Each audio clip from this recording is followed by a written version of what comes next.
What's going on, guys? I am Eddie Pride from Milk and Cookies Total War. You know me well, and by now you know that the life cycle of Warhammer 2 is beginning to wind down. We can all feel it. It's been a fantastic run, and it isn't over yet, but we're into the final stretch, rumbling towards the build-up into the final game of the trilogy, which is exciting, because it's been a long time coming, and we've all kind of been through a lot in the last year or so. I feel like there are decades where nothing happens, and there are months where decades happen, and most recent year has been quite the experience, I'll just say that. I know a lot of people were freaking out when I said Warhammer 3 is coming in 2021 during my Clan Molder Mortal Empire stream a few weeks back, so let me clarify what I meant by that. No, we did not get explicit confirmation on a Warhammer 3 release date, but we did get a statement from the devs that Warhammer 3 is the next major title release. And as it is extremely rare for an entire calendar year to pass by with no major Total War launch, and because CA have been working on it for so long, I would be incredibly surprised if we made it through all of 2021 without a major title. Is it possible the pandemic somehow postpones Warhammer 3 into 2022? Yes, if anything could do it, our current global situation certainly could, but I find it highly unlikely we're looking at anything remotely approaching a 4.5-year gap between games. I think any impact from the pandemic was already factored into CA's equations months and months ago, and may indeed have pushed them back, but pushed them back into the latter half of 2021, not into 2022. I expect an announcement in Q1 or early Q2 of next year, and a release by November at the latest. Take that to the bank, and you can rake me over the coals if I'm wrong. Obviously, I've been super wrong about this particular topic multiple times in the past, so take it with a big grain of salt, but that's how I see next year going down on that front. But we just had a big content drop with the Twisted and the Twilight, so the only logical step, of course, is to talk about what's coming next for Warhammer 2, and we are getting more stuff on that front. There's confirmed to be at least one more DLC on the way, and already, like the Warpstone crack addicts we are, people are starting to speculate on what it could be. Now, there is one thing I want to nip in the bud straight away, and that's this pants-on-head scramble to find clues in the Twisted and the Twilight trailer. If you actively go into a video looking for clues towards the future, you'll inevitably find them. Like, oh, there's gritty, tan-colored earth there, it must be sand. I hate sand. It's rough and it's coarse and it's irritating and it gets everywhere. Sand is where the Tomb Kings live. Tomb Kings DLC confirmed, boys. That's what a lot of you guys sound like right now. It's kind of silly. Like, no, if you're looking for patterns where they don't exist, you will still find patterns. That's how brains work. That's how brains function. So while it's fun to do, it's ultimately pointless. There are quite a few of us right now saying Beastmen are confirmed as the next content drop because Morslib, the Chaos Moon, the defining characteristic of Warhammer's Night Sky, is tied to their race. That's absurd. If a clue hints at everything in the setting, it hints at nothing. It's not a clue. Simply put, Morslib is an important part of the Warhammer world. It's important to most races in Warhammer in one way or the other. It's important to the Skaven, who are in the goddamn trailer. It's important to the Warriors of Chaos, to the Vampire Counts, to the Empire, and the Heralding of Geheimnisnacht, and it affects every other race in the setting as well. So sure, maybe if there was some lingering close-up of the moon and we saw a cow jump over it, we'd be all set to go. But no, it's just in frame, far in the background, doing its thing. For a Skaven trailer, it makes sense to show Morslib in the background because it looks cool and it's tied to the Skaven.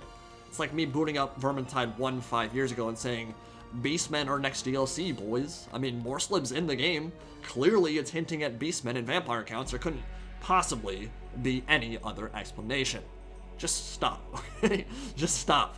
Instead of scrambling through the trailer looking for clues that may not even exist, how about we just use some good old-fashioned logic and deductive reasoning to discuss what could be on the way and potentially rule out some alternatives.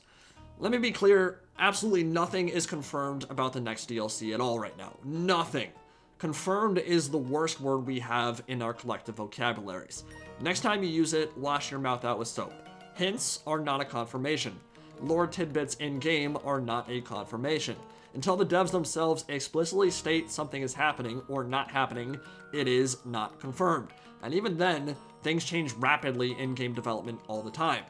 I guarantee you, the developers made a lot of explicit statements back in 2016 that are no longer remotely true. In business, you have to be able to rapidly evaluate market forces and consumer desire and change your plans if necessary to maximize profit. So if tomorrow the big dick executives in England rolled out of bed and found evidence that an Araby campaign pack would help feed their Rolls-Royce Phantom addictions, we would get an Araby DLC, despite what was said in that press release a year or two ago. Adapt or die, it's that simple. So with all that said about Morslib not being a hint towards the Beastmen, I still think Beastmen are the only logical choice for the first race in the next Lord Pack. I think at this point, most of us agree on that front, that the Beastmen should be next. No guarantee they will be. Creative Assembly isn't always logical. They've done some weird stuff and some dumb stuff in the past, but I think it's highly likely the Cloven ones are up to bat now. I know there's a common argument going around that their overhaul won't come until Game 3 when Chaos gets all their lovin', but if you really think about it, that doesn't make much sense. We know demons are coming, we know Chaos Dwarfs are coming, we know Ogres are coming, Kislev is highly likely, Cathay is a possibility at worst, Legions of Nagash, Dogs of War, Siege overhauls, a brand new campaign map, blah blah blah blah blah, you get the point. They've got their hands full already, have an obscene amount of content already to worry about, so why would they delay an update for the Beastmen to a point down the road when they know they're going to be incredibly busy and have a million other things to worry about?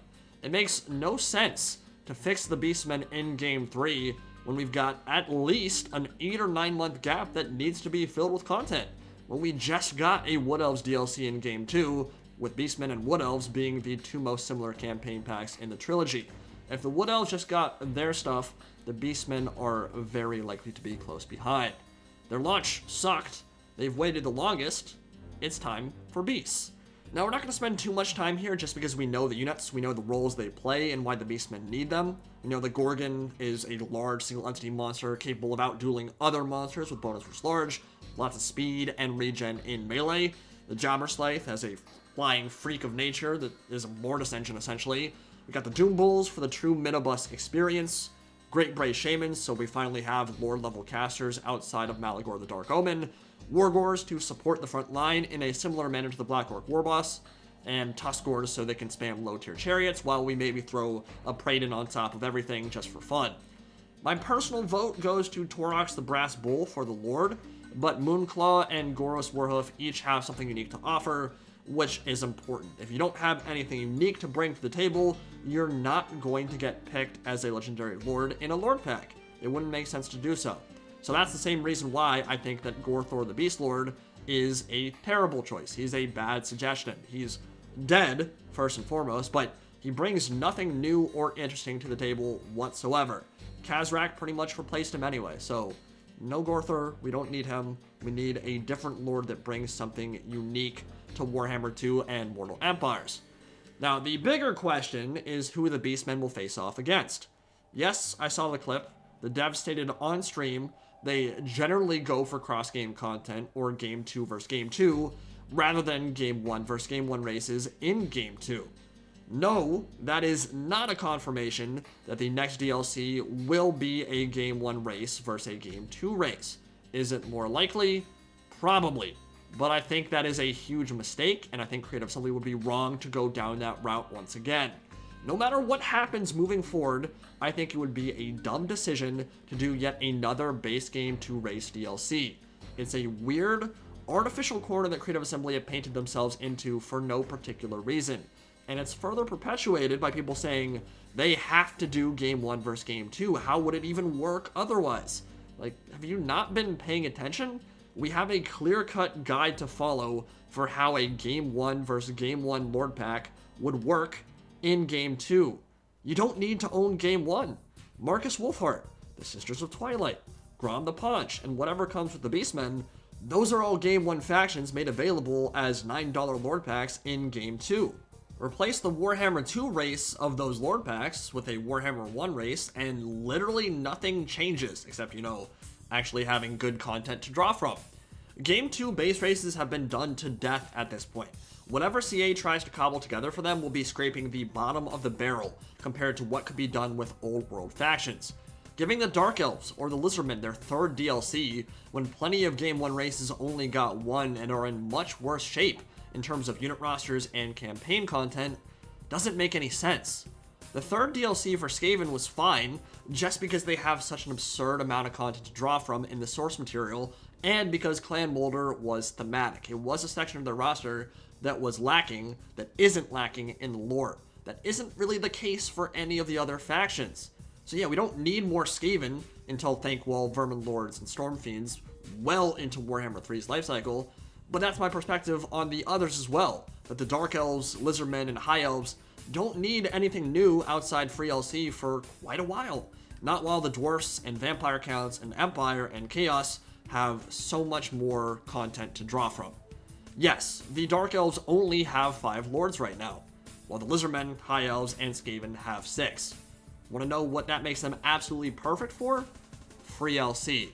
There is absolutely no reason to make a full DLC for the Dark Elves right now, and I think it's weird that so many people are saying Dark Elves are for sure going to match up against the Beastmen just because they have one less Lord. Know what an important component of any Lord pack is? Having units to draw from. Missing monsters and regiments that are important to their lore, to their source material, to their army book, to their playstyle. Having units that are actually cool, or even remotely necessary. Their army book is spent. It's dry now. Everything's included for the most part. Creative Assembly were already scraping the bottom of the barrel to try and cobble together the Shadow and the Blade. It's even more of a famine trying to come up with Dark Elf stuff now. Ricart the Beast Lord offers nothing that we don't already have in-game. We already have all his monsters, we already have Scourge Runner Chariots, we already have his generic Lord equivalent with Beastmasters, same thing with Talaris Dreadbringer. It's another melee blunder that buffs Executioners with a hard-on for Kane. How is that really different from Hellebrand?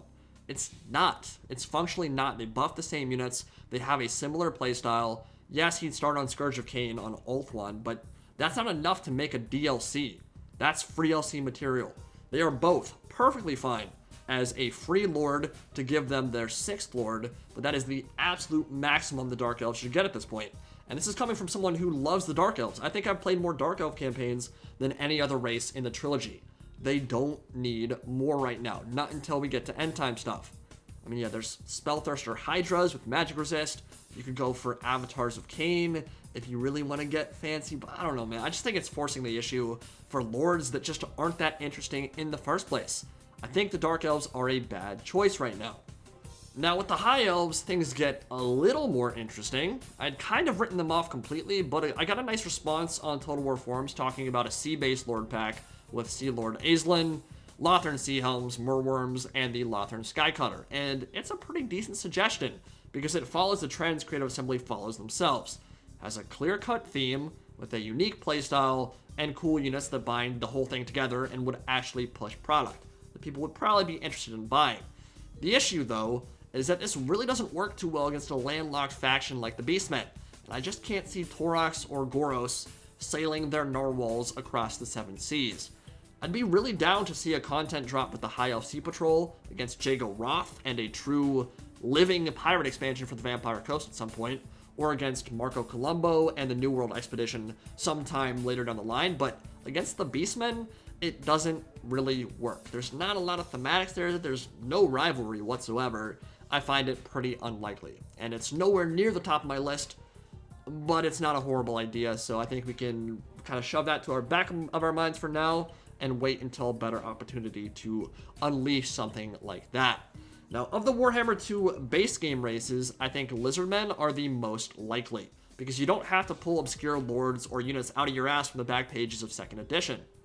Teto Echo is lame, he's a free LC at best, and Lizardmen don't need free LC, because they already have 6 lords. Frankly, I think giving them a 7th would be dumb, but they logically match up versus Beastmen in a monster-themed lord pack.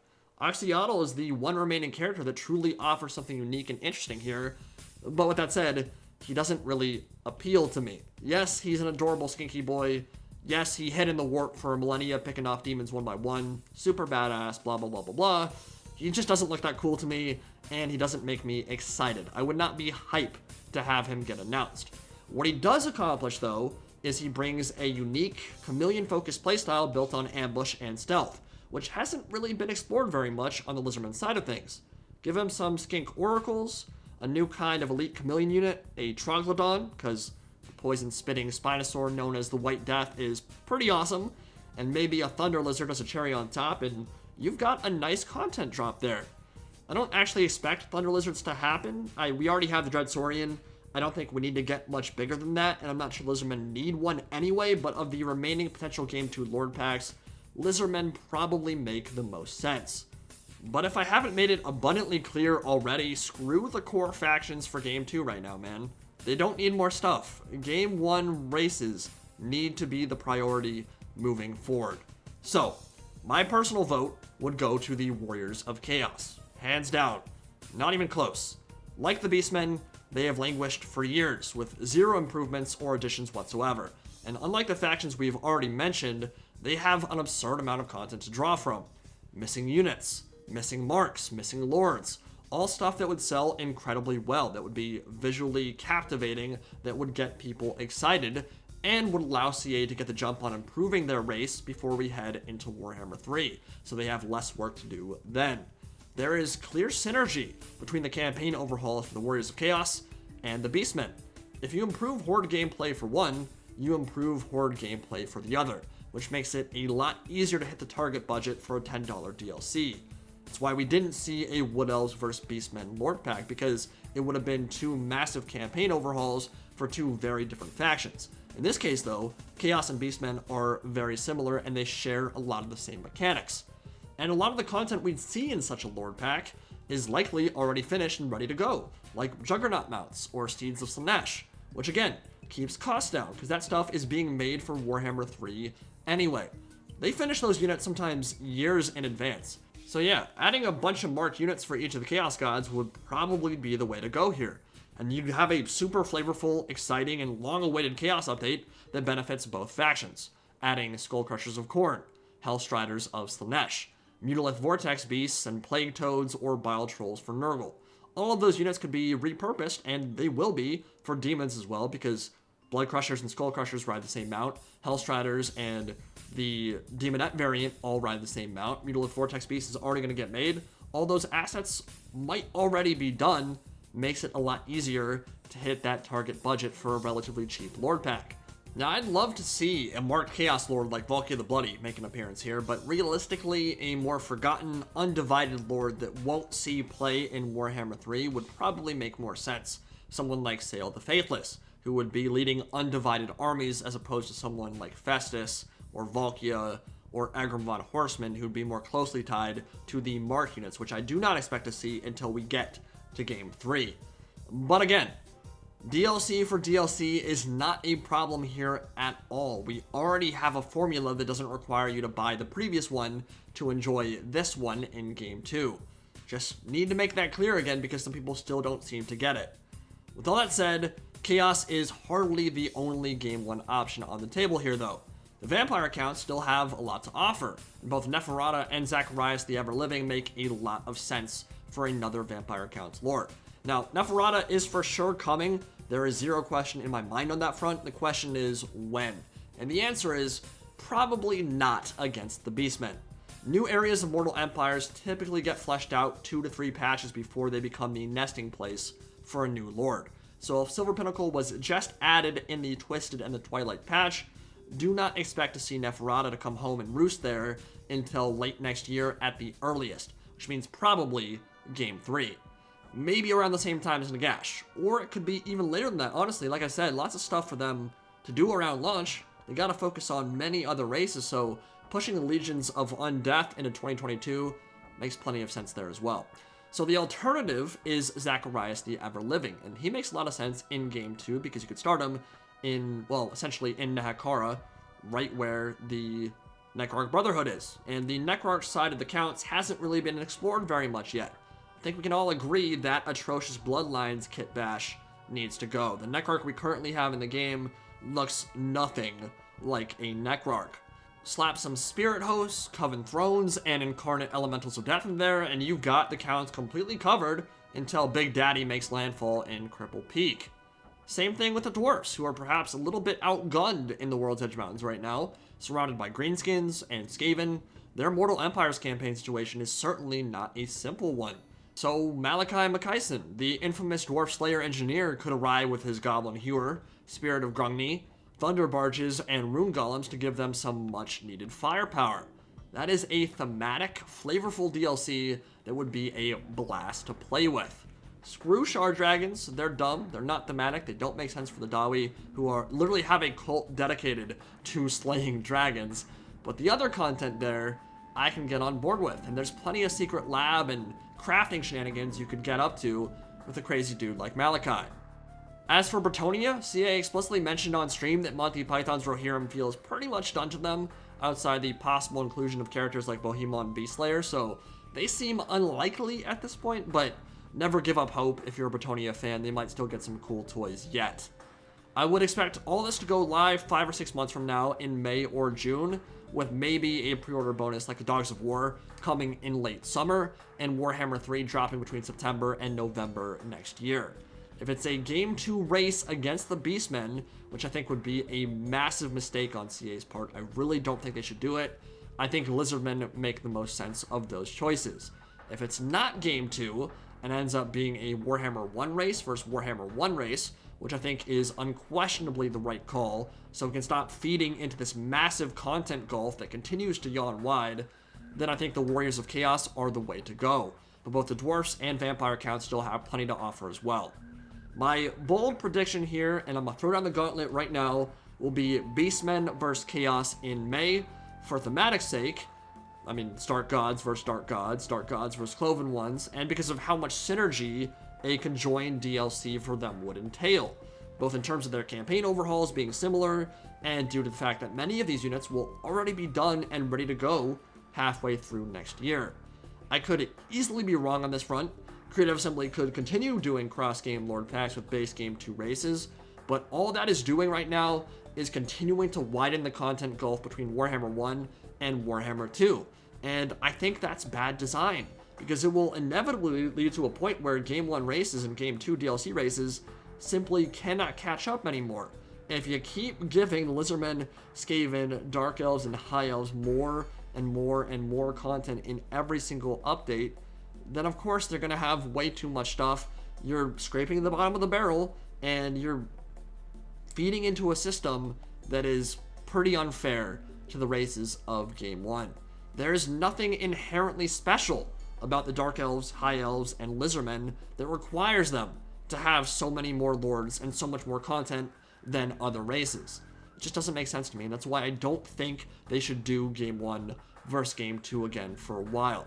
The blueprint is already there to make Game 1 races available in Game 2. Use it. Game 1 versus Game 1 is the way to go. So, let me know what you guys think the next DLC will be, what units and lords you expect to see in the first half of 2021, and if you think it does end up being Beastmen versus Chaos, who do you want to match up against? Torox, Goros, Sail the Faithless, or should we go for maybe a more flavorful, one of the Chaos God specific lords like Volkir the Bloody or Festus the Leech Lord? Hope you guys enjoyed. I'll see you all in the next video. Indie Pride, signing out for now. Have a good one.